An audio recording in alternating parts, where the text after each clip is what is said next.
Hello दोस्तों, good evening. Welcome to the career zone YouTube channel. तो दोस्तों, आज हम एक नए सीरीज़ की शुरुआत करने जा रहे हैं जो रेलवे ग्रुप डी के लिए संभावित प्रश्न है। अभी हम बायोलॉजी का प्रश्न करेंगे और आगे इसी तरह फिजिक्स केमिस्ट्री का भी प्रश्न लाएंगे, जो कि आपको सीधे सीधे एग्जाम में इसी सीरीज़ से देखने को मिलेगा। और इस सीरीज़ में हम 20 प्रश्नों को करेंगे और सारे प्रश्नों को एक्सप्लेनेशन के साथ करवाएंगे। यदि आपको समझने में थोड़ा सा भी परेशानी होगी तो आप लोग कमेंट बॉक्स में लिख दीजिएगा कि जो परेशानी है मैं उसे सॉर्ट आउट कर दूंगा नेक्स्ट वीडियो में। ठीक है, तो चलिए दोस्तों, एक और नोटिस है। यदि आप हमारे व्हाट्सएप ग्रुप से जुड़ना चाहते हैं तो आप इस नंबर पर मैसेज कर सकते हैं और साथ में लिख दीजिएगा YT, यानी आप यूट्यूब से आए हुए हैं, ये पता चलेगा। ठीक है, और आप हमसे इंस्टाग्राम पेज से भी जुड़ सकते हैं। पेज का नाम है करेंट अफेयर्स जोन, जिसपे 2,25,000 स्टूडेंट जुड़े हुए हैं। और आप हमसे टेलीग्राम पेज पर भी जुड़ सकते हैं इस लिंक की सहायता से। ये लिंक आपको डिस्क्रिप्शन बॉक्स में भी मिल जाएगी। और आपसे अनुरोध है कि अगर आपको वीडियो पसंद आती है तो वीडियो को लाइक कर दीजिएगा और अपने दोस्तों के साथ शेयर भी कर दीजिएगा। और जो भी स्टूडेंट इस चैनल पर नए हैं, इस चैनल को सब्सक्राइब कर लीजिएगा और साथ में बेल आइकन को भी दबा लीजिएगा, जिससे इस चैनल से जुड़ी सारी अपडेट्स आपको मिलती रहेगी। तो चलिए दोस्तों, बिना समय गवाए आज का पहला प्रश्न देखते हैं क्या है। एंटीबॉडीज़ का निर्माण किससे होता है। अब हमसे पूछा गया है कि एंटीबॉडीज़ का निर्माण किससे होता है। तो पहले हम समझ लेते हैं कि ये क्या है। तो ये जो है वो WBC का टाइप है। तो चलिए एक बार समझते हैं सारा चीज़, उसके बाद फिर इस क्वेश्चन पे आते हैं। तो देखिए, पहले हम समझते हैं कि ब्लड में जानते होंगे कि 55% जो होता है वह प्लाज्मा होता है और 45% ही कॉर्पसल होता है, जिसको कोशिकाएं बोलते हैं, जिसमें इसमें भी आता है RBC, WBC और प्लेटलेट्स। ठीक है, प्लेटलेट्स मतलब ब्लड में 55% तो प्लाज्मा होता है और 45% होता है कनिका, जिसमें WBC, RBC और प्लेटलेट्स ये तीनों मौजूद होता है। ठीक है, अब हम आज समझेंगे, क्या समझेंगे? समझेंगे सिर्फ WBC के बारे में। तो देखिए कि WBC जो होती है वो होती है 2 प्रकार की। हम आगे बताएंगे कि ये 5 प्रकार की कैसे होती है, लेकिन पहले सुनिए कि ये 2 प्रकार की होती है। पहला प्रकार हो गया इसका कनिका में, और दूसरा प्रकार क्या हो जाएगा? कनिका विहीन। ठीक है, आप इसे स्क्रीनशॉट भी ले लीजिएगा, पूरा लिख देंगे तो अभी मत लीजिए, हम बता देंगे। तो देखिए, कनिकामय में 3 प्रकार की होती है। क्या क्या होती है? एक होती है न्यूट्रोफिल,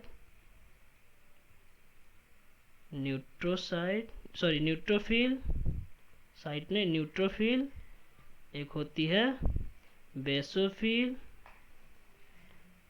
बेसोफिल और तीसरा होता है इजेनोफिल। ठीक है, ये होता है कनिकामय का। और कनिका विहीन में होता है 2 प्रकार। एक होता है मोनोसाइट और एक होता है लिम्फोसाइट। ठीक है, लिम्फोसाइट, इतना समझ गए। अब देखिए, इससे प्रश्न भी बनता है। तो देखिए प्रश्न क्या क्या बनता है। हमसे पूछा जाएगा कि WBC 5 प्रकार का हो गया, न्यूट्रोफिल, बेसोफिल, इजनोफिल, मोनोसाइट और लिम्फोसाइट। तो हमसे पूछ लिया जाएगा कि प्रतिशत में सबसे ज़्यादा इसमें से क्या मौजूद होता है, मतलब WBC में सबसे ज़्यादा परसेंटेज में कौन होता है। लिखेगा सबसे अधिक मात्रा में कौन मौजूद होता है। तो क्या लिखिएगा, अधिक मात्रा में कौन होता है? तो सबसे अधिक मात्रा में होता है न्यूट्रोफिल। क्या होता है? न्यूट्रोफिल। ठीक है, अब हमसे पूछ लिया जाएगा कि सबसे कम मात्रा में कौन होगा। तो सबसे कम मात्रा में हो जाएगा बेसोफिल। ठीक है, इसका परसेंटेज भी पूछ लेगा तो याद रखिएगा 60 to 70% होता है न्यूट्रोफिल, और बेसोफिल होता है 0.5 से 1% ही, ठीक है। अब और क्या प्रश्न बन जाएगा, तो बोलेगा कि ये पांचों में सबसे आकार में सबसे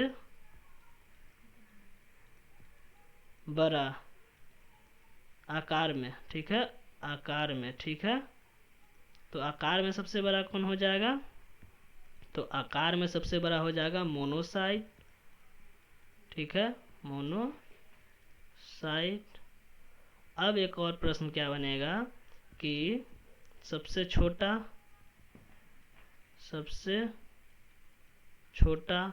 आकार में, तो आकार में सबसे छोटा कौन सा हो जाएगा, तो आकार में सबसे छोटा हो जाएगा लिम्फोसाइट, ठीक है। तो ये सब प्रश्न बनता है, आप इसका स्क्रीनशॉट अब ले लीजिए, ठीक है। तो चलिए आप प्रश्न पे आते हैं। ये समझ गए कि WBC दो प्रकार की होती है, कनिकामय और कनिका विहीन। और कनिकामय में आता है 3 प्रकार की, न्यूट्रोफिल, बेसोफिल, इजनोफिल, ठीक है। और कनिका विहीन में आती है मोनोसाइट और लिम्फोसाइट, ठीक है। तो चलिए अब प्रश्न पे आते हैं। प्रश्न क्या था कि एंटीबॉडीज़ का निर्माण किससे होता है, तो एंटीबॉडीज़ का जो निर्माण होता है वह होता है लिम्फोसाइट से, ठीक है। ये रहा लिम्फोसाइट, ये जो 5 है देखिए, मोनोसाइट, इजनोफिल, बेसोफिल, न्यूट्रोफिल और ये था लिम्फोसाइट। ये 5 प्रकार का ये WBC होता है, ठीक है। चलिए नेक्स्ट प्रश्न देखते हैं। रक्त बिंबाणु के संदर्भ में निम्नलिखित में से कौन सा सत्य है। अब जो रक्त बिंबाणु होता है ये किसे बोलते हैं, तो ये बोलते हैं प्लेटलेट्स को। अभी बताए थे कि 45% होता है कणिका, जिसमें से RBC, WBC, ये देखिए ये बताए थे, RBC, WBC और प्लेटलेट्स ये होता है। तो प्लेटलेट्स का ही नाम होता है रक्त बिंबाणु, ठीक है, रक्त बिंबाणु। और इसी को हम क्या कहते हैं, अब इसके पूछा गया रक्त बिंबाणु के संदर्भ में निम्नलिखित में से कौन सा सत्य है, तो प्लेटलेट्स को ही हम लोग थ्रोम्बोसाइट के नाम से भी जानते हैं, ठीक है। तो इसका आंसर ए हो जाएगा, ठीक है। चलिए नेक्स्ट प्रश्न देखते हैं।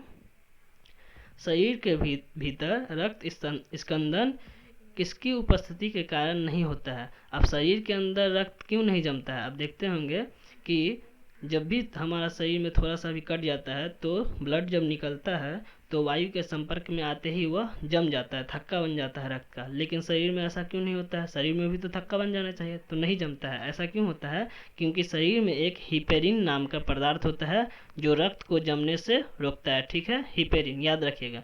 इसी में एक और पॉइंट डाल लीजिए, नोट लिख लीजिए कि जोंक के काटते नहीं, जब जोंक खून चूसता है, जोंक के खून चूसते समय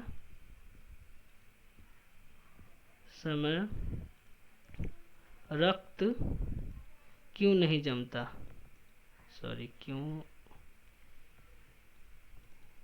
क्यों नहीं जमता। तो जब जोंक जानते किसको बोलता है, लीच को।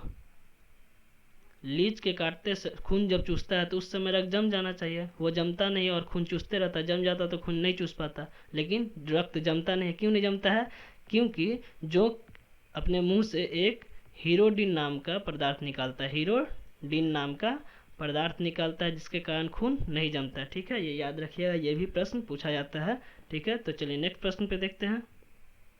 रक्त समूह का आविष्कारक है। अब रक्त समूह का आविष्कार कौन किया था, तो रक्त समूह का जो आविष्कार किया था वो किए थे कार्ल लैंडस्टीनर ने, ठीक है, कार्ल लैंडस्टीनर ने, ठीक है। और उन्होंने A, B और O ग्रुप का ही खोज किया था। AB ग्रुप का उसके स्टूडेंट द्वारा खोजा गया था, ठीक है। और इन्होंने AB और O ग्रुप की खोज लैंडस्टीनर द्वारा की गई थी। अब देखते हैं कि ए ब्लड ग्रुप में जो एंटीबॉडीज होती है वो बी होती है, ठीक है। देखिए यहाँ पे देखिए, ए ब्लड ग्रुप है, इसका एंटीबॉडीज क्या है, बी है, मतलब उल्टा, ए का बी होता है और बी ब्लड ग्रुप का होता है एंटीबॉडी बी। एंटीजन सेम ही होता है, ए का ए एंटीजन है, बी का बी एंटीजन है, ठीक है, लेकिन एंटीबॉडी उल्टा होती है, ए का बी और बी का ए। अब देखिए यहाँ पे ए बी ग्रुप है, तो ए बी में हम क्या देंगे एंटीबॉडीज को, क्योंकि एंटीबॉडीज तो अपोजिट होता है, उल्टा होता है, तो यहाँ पे हम दे ही नहीं सकते कुछ। ए देंगे तो ए यहाँ है ही, बी देंगे तो बी, मतलब ए बी ब्लड ग्रुप में एंटीबॉडीज जो होती है एब्सेंट होती है, ठीक है। एंटीजन तो होती है दोनों, ठीक है। अब देखिए ब्लड ग्रुप ओ में एंटीबॉडी जो होती है ए भी होती है बी भी होती है, लेकिन इसमें एंटीजन उपस्थित नहीं होती है, ठीक है। याद रखिएगा कि ब्लड ग्रुप ए बी में एंटीबॉडीज अनुपस्थित होती है और ब्लड ग्रुप ओ में एंटीजन अनुपस्थित होती है, ठीक है। चलिए अब आते हैं कि नेक्स्ट प्रश्न पे देखते हैं। इतना समझ गया। इस चार्ट से नेक्स्ट अभी 2-3 प्रश्न इसी चार्ट से आएगा, ठीक है। आप इस चार्ट को याद रखिएगा। तो देखिए अब क्या बोला गया है, ए बी रक्त समूह के व्यक्ति को सार्वभौमिक प्राप्तकर्ता कहते हैं। तो क्यों कहते हैं, तो जो ए बी रक्त समूह का जो होता है व्यक्ति, वो सभी से ब्लड ले सकता है। ए से भी ले सकता है, बी से भी ले सकता है, ए बी से भी ले सकता है और ओ ब्लड ग्रुप वाले से भी ब्लड ले सकता है। तो ऐसा क्यों, तो अभी हम बताए थे इस चार्ट में कि ए बी ग्रुप वाले के पास एंटीबॉडीज़ होता नहीं है और जो ब्लड लिया जाता है एंटीबॉडीज़ चेक करके ही लिया जाता है। जब इसके पास एंटीबॉडीज़ है ही नहीं तो चेक नहीं करेगा, मतलब ये किसी भी ग्रुप से ब्लड ले सकता है, ठीक है। हम यहाँ भी चार्ट लगाए हैं, देखिए कि ए बी ग्रुप वाले के पास एंटीबॉडीज़ होता ही नहीं है, इसीलिए ये सबसे ब्लड ले सकता है, ठीक है। तो हम लिख सकते हैं, आप देखिए क्यों होता है ये सबसे प्राप्त करता। तो देखिए इसके पास प्रतिकारक पाए जाते हैं, एंटीबॉडीज़ तो इसके पास पाया नहीं जाते हैं। इसके बाद एंटीबॉडीज़ नहीं पाए जाते हैं, हाँ ये सही है, इसके पास एंटीबॉडीज़ नहीं पाए जाते हैं, ठीक है। आगे का ऑप्शन पढ़ना चाहते हैं तो वो भी पढ़ सकते हैं। उसके रक्त में प्रतिजन मतलब एंटीजन का अभाव होता है। एंटीजन तो उसमें होता है, रक्त ए बी में एंटीजन तो है ही, इसका अभाव कहाँ, तो ए बी रक्त समूह में एंटीजन तो होता है, तो ये भी गलत है, यहाँ अभाव लिखा है लेकिन होता है।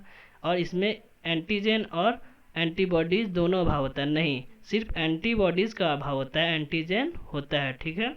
तो हमारा सबसे सूटेबल आंसर हो गया बी, ठीक है। चलिए नेक्स्ट प्रश्न देखते हैं। ए बी रक्त समूह है। अब ए बी रक्त समूह क्या है, वही उसी से रिलेटेड सेम ही प्रश्न है, बस इसमें ऑप्शन पढ़िएगा तो पता चल जाएगा कि सेम ही प्रश्न, ठीक है। देखिए एंटीजन नहीं होता है, एंटीजन तो होता है, एंटीजन होता है, ये तो बोला नहीं होता है। एंटीबॉडी नहीं होता, हाँ एंटीबॉडी नहीं होता है, ठीक है। चलिए नेक्स्ट प्रश्न देखते हैं। ए बी रक्त वर्ग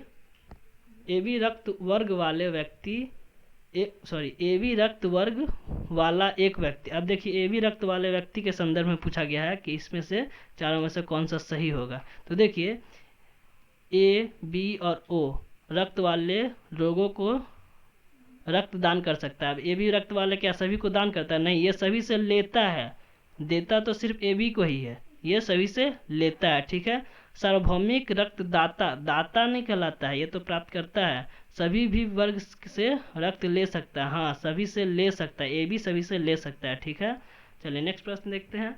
मानव रक्तदान के लिए कौन सा रक्त समूह सार्वभौमिक दाता होता है। अब रक्तदान करने के समय में कौन सा रक्त समूह सार्वभौमिक दाता होता है, मतलब सभी को दे सकता है। तो देखिए यहाँ पे ओ निगेटिव जो होता है वह सभी को दे सकता है। देखिए कभी कभी ऑप्शन में ऐसा भी आ जाएगा ओ निगेटिव, ओ पॉजिटिव, या फिर और कुछ ऑप्शन दे देगा, मान लीजिए ए भी दे दिया, पूछ दिया कि इसमें से सब सार्वभौमिक दाता कौन है, तो आप इसमें कंफ्यूज मत हो जाएगा कि ओ मारे कि ओ निगेटिव मारे कि ओ पॉजिटिव मारे, तो इसमें ओ निगेटिव मारिएगा, ठीक है। ओ निगेटिव ही होता है जो सार्वभौमिक दाता होता है।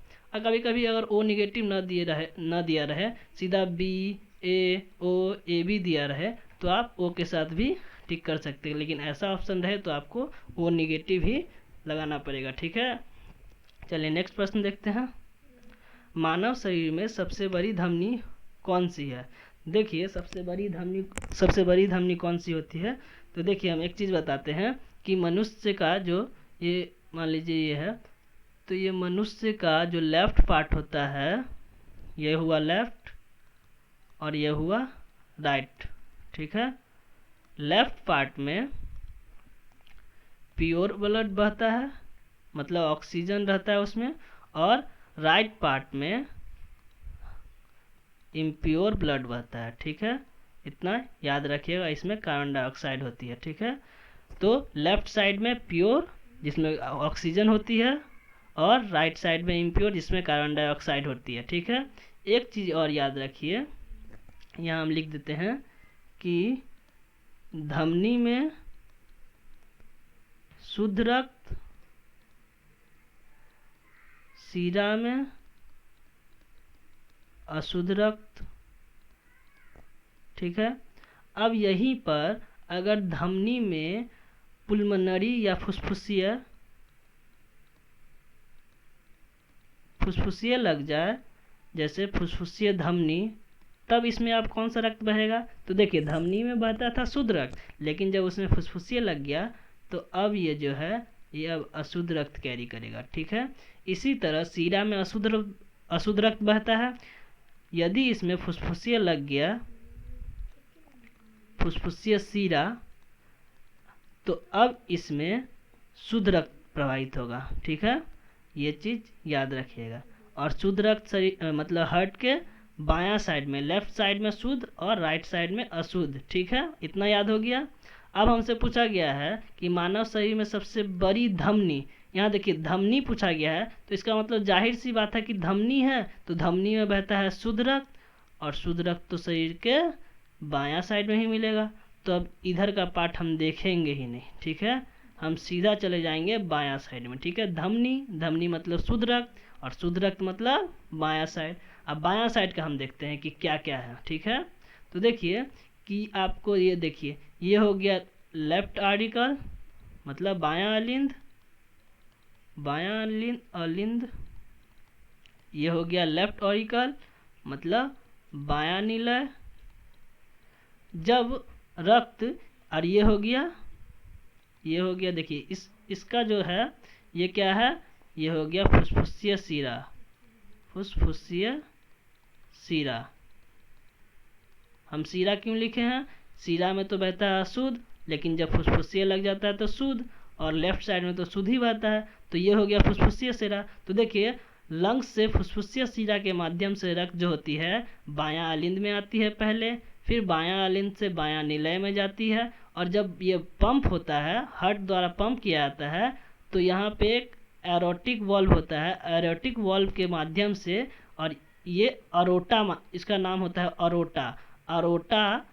अरोटा के माध्यम से पूरे शरीर में रक्त प्रवाहित होने लगती है। ठीक है, एक बार और सुन लीजिए कि इसका नाम है फुसफुसिया सीरा के माध्यम से लंग्स से रक्त पहले बायां अलिंद में आती है, फिर बायां अलिंद से दाहिना अलिंद में जाती है, और दायां अलिंद से जब पंप होता है तो अरोटा के माध्यम से पूरे शरीर में रक्त फैल जाती है, और ये अरोटा का ही हिंदी नाम होता है महाधमनी। क्या? महाधमनी। और यही जो धमनी है सबसे बड़ा धमनी माना जाता है, अरोटा को ही सबसे बड़ा धमनी कहा जाता है। समझ गए इतना बात? ठीक है, मतलब लेफ्ट साइड का सारा चीज क्लियर हो गया। ठीक है, चलिए अब नेक्स्ट प्रश्न देखते हैं। निम्नलिखित में से कौन सा अंग अशुद्ध रक्त संचार करता है? अब अशुद्ध बोल दिया तो अशुद्ध, इसका मतलब हम राइट साइड को लेके चलेंगे, अब हम लेफ्ट साइड को देखेंगे ही नहीं, क्योंकि लेफ्ट साइड में तो शुद्ध रक्त होता है, हमें तो अब अशुद्ध रक्त के बारे में पढ़ना है, और अशुद्ध रक्त राइट साइड में होती है। अब हमें क्या पूछा गया है कि निम्नलिखित में से कौन सा अंग अशुद्ध रक्त संचार करता है? अशुद्ध रक्त किस में होता है? हम बताए थे कि सीरा में अशुद्ध होता है, या फिर फुसफुसिया लग जाए तब धमनी में। ठीक है, तो यही दोनों होगा आंसर। तो देखिए फुसफुसिया सीरा में होता है अशुद्ध, सीरा में होता है अशुद्ध, लेकिन फुसफुसिया लग गया तो इसमें शुद्ध बहने लगेगा, तो ये होगा नहीं, हमसे अशुद्ध पूछा है। एल्वोलाई लंग्स से रिलेटेड है, ये लंग्स से रिलेटेड है, फेफड़ा से रिलेटेड है, तो ये तो आंसर होगा नहीं। फुसफुसिया धमनी, आप देखिए महाधमनी के बारे में अभी बताए थे कि धमनी में शुद्ध रक्त बहता है, तो ये भी नहीं होगा। अब बच गया एक फुसफुसिया धमनी, तो फुसफुसिया धमनी हम बताए हैं कि फुसफुसिया धमनी में अशुद्ध रक्त बहता है। वैसे हम बता देते हैं कि इसमें फुसफुसिया धमनी कौन है। तो ये जो देख रहे हैं कि ये वाला, ये जो पाइप देख रहे हैं, यही है हमारा फुसफुसिया धमनी।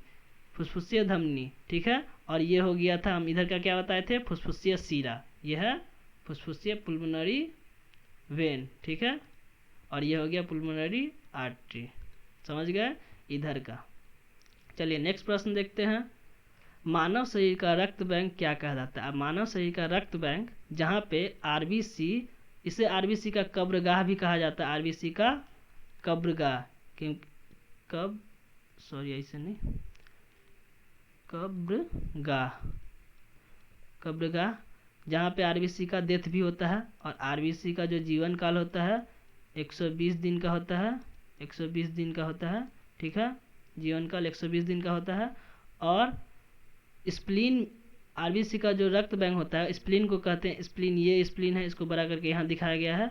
और ये स्प्लीन जो होता है स्टमक के पेट के ऊपर होता है, ठीक है, और इसे हिंदी में प्लीहा भी कहा जाता है। तो ठीक है, तो शरीर का रक्त बैंक किसे कहा जाता है? प्लीहा को, यानी स्प्लीन को, ठीक है।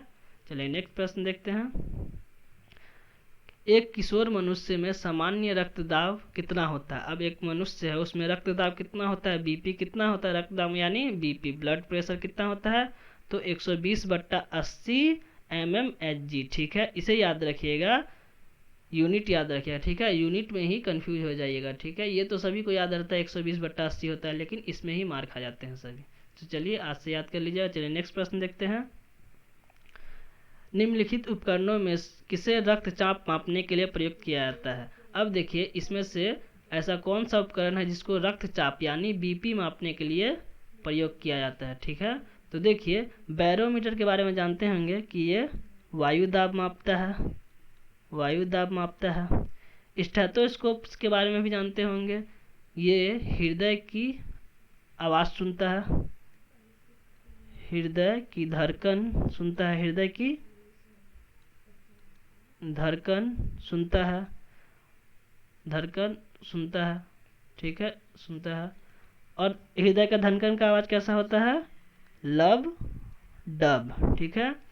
ये दोनों तो होगा नहीं, ये वायु दाब मापता है, ये हृदय की धड़कन मापता है। हमसे पूछा गया बीपी, ब्लड प्रेशर, रक्तचाप, तो रक्तचाप जो होता है वह स्फिग्नोमैनोमीटर के द्वारा मापा जाता है। ये जो उपकरण आप देख रहे हैं यही है स्फिग्नोमैनोमीटर, ठीक है। क्या नाम है इसका? स्फिग्नोमैनोमीटर, ठीक है। चलिए नेक्स्ट प्रश्न देखते हैं। स्फिग्नोमैनोमीटर की सहायता से ही रक्तचाप मापा जाता है। चलिए नेक्स्ट प्रश्न देखते हैं। वयस्क व्यक्ति की हृदय धड़कन दर क्या होती है? एक वयस्क व्यक्ति का जो हृदय धड़कन होता है 72 बार प्रति मिनट, 72 बार प्रति मिनट, ठीक है। तो देखिए यहाँ दिया गया है 50 से 60, ये तो होगा नहीं। यहाँ दिया 70 से 80, यहाँ भी 70 से 80, 70 से 80 यहाँ भी, तो तीनों में 70 से 80 दिया है। लेकिन यहाँ देखिए कि प्रति घंटा, प्रति सेकंड, प्रति मिनट, तो हम क्या होता है? प्रति मिनट। तो ये आंसर हमारा सही हो जाएगा, ठीक है। चलिए नेक्स्ट प्रश्न देखते हैं। मानव रुधिर यदि अम्लीय हो जाए तो क्या होगा? यदि मानव का ब्लड अगर एसिटिक हो जाए तो क्या होगा? तो जब एसिटिक हो जाएगा तो हीमोग्लोबिन में ऑक्सीजन वहन क्षमता कम हो जाएगी। क्यों?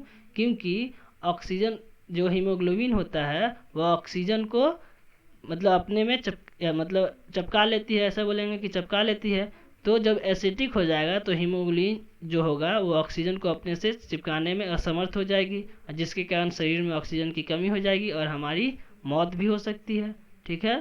तो इसीलिए जो रक्त का पीएच होता है वो ज़्यादा अम्लीय नहीं होना चाहिए, ठीक है। चलिए नेक्स्ट प्रश्न देखते हैं। रुधिर परिसंचरण तंत्र की खोज करने वाले प्रथम वैज्ञानिक कौन थे? अब देखिए यहाँ पे रुधिर परिसंचरण तंत्र, इससे पहले पढ़े थे कि ब्लड ग्रुप का खोज किसने किया था, तो वहाँ पढ़े थे कार्ल लैंडस्टीनर ने। अब यहाँ पे पूछा गया है कि रुधिर परिसंचरण तंत्र का खोज किसने किया था? विलियम हार्वे ने किया था, ठीक है। चलिए नेक्स्ट प्रश्न देखते हैं। स्वस्थ मनुष्य के रक्त में प्लेटलेट्स की संख्या कितनी होनी चाहिए? तो हमसे पूछा गया प्लेटलेट्स की संख्या कितनी होनी चाहिए, एक अनुमान पूछा गया। तो वैसे तो माना जाता है कि 1.5 लाख से 4.5 लाख के मध्य होना चाहिए, लेकिन यहाँ वहाँ ऑप्शन में तो ऐसा कुछ है नहीं। तो देखिए 30,000 से अधिक, 80,000 से अधिक, 10,000 से अधिक, या 2 लाख से अधिक। तो यहाँ पे देखिए 1.5 लाख और 4.5 लाख के बीच में एक यही आता है 2 लाख से अधिक, ठीक है। तो इसको ही लेके चलेंगे। चलिए नेक्स्ट प्रश्न देखते हैं। धमनी में रक्तदाब सीरा के तुलना में होती है। अब देखिए जब ये धमनी किधर होता है? धमनी होता है, ऐसा तो नहीं बोल सकते क्योंकि फुसफुसिया धमनी ये होता है। तो हम एक ऐसे ही लेके चलते हैं कि इस साइड जो होता है शुद्ध रक्त, लेफ्ट साइड शुद्ध रक्त होता है और शुद्ध रक्त धमनी में बहता है, और इधर होता है सीरा। बस एक अगर पुलमनी को छोड़ दे, फुसफुसिया को छोड़ दे, ये फुसफुसिया वेन है और ये फुसफुसिया धमनी है, ठीक है। अगर इसे छोड़ दे तो धमनी में यहाँ देखिए कि धमनी में जो रक्त होता है वह हाई प्रेशर होता है इधर धमनी में, और जो सीरा में होता है उधर लो प्रेशर होता है। तो हमसे यही पूछा गया है कि धमनी में रक्तचाप सीरा की तुलना में तो सीरा की तुलना में क्या है, धमनी में हाई है, इधर तो लो है इधर हाई है, तो धमनी में सीरा की तुलना में अधिक ब्लड चाप होती है, मतलब ब्लड प्रेशर होती है, ठीक है। इसीलिए जब भी ब्लड प्रेशर मापवाने जाइएगा डॉक्टर के पास, स्फिग्नोमीटर अभी पढ़ाए थे कि स्फिग्नोमैनोमीटर की सहायता से मापा जाता है बीपी, तो जब भी मापा जाता है तो धमनी में ही मापा जाता है, ठीक है, धमनी में मापा जाता है ब्लड प्रेशर। एक चीज़ और याद रखिएगा कि ब्लड प्रेशर तो धमनी में मापा जाता है, लेकिन जब इंजेक्शन देना होता है तो किस में दिया जाता है, सीरा में, ठीक है, मतलब इस वाले नस में इंजेक्शन दिया जाता है, लेकिन ब्लड प्रेशर जो मापा जाता है वह धमनी में, ठीक है, इसको देख लीजिएगा। चलिए नेक्स्ट प्रश्न देखते हैं। निम्न में से कौन सा द्रव्यमान की इकाई नहीं है।